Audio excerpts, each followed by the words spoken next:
Yo, what's up mga boss? Kumusta kayo dyan? Marami ba tayong benta dyan, ha? Ngayong araw pala na ito mga boss, no, ay papakilala ko lang sa inyo ang isa sa mga pinakasikat na vlogger dito sa Digos, no?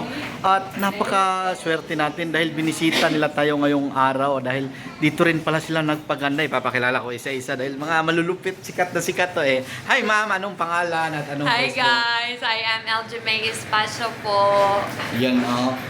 Ilan yung followers, ma'am? Meron po akong 404,000 followers. Grabe, oh. Malakpakan naman dyan. Thank you guys. Yan ay. So, kumusta ang pag-vlog, ma'am? Ano ba? Okay na sir, masaya pero challenging din paminsan-minsan.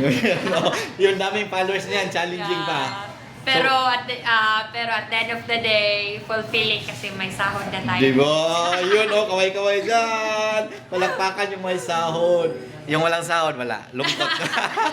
Thank you, ma'am, LJ. Thank you po. Thank you Ay, daw bigyan nyo sa'yo. naman ng tips yung mga bagong nag-vlog pero gustong sumikat agad. Ano ba? Kailangan ba anong maipapayo nyo sa mga bagong Ano vlogger? po, consistent lang po tayo sa pagpo-post. Kahit anong pwede natin i-post natin guys. At isa sa pinakamahalagang tip is huwag tayong mahiya. Yun lang talaga.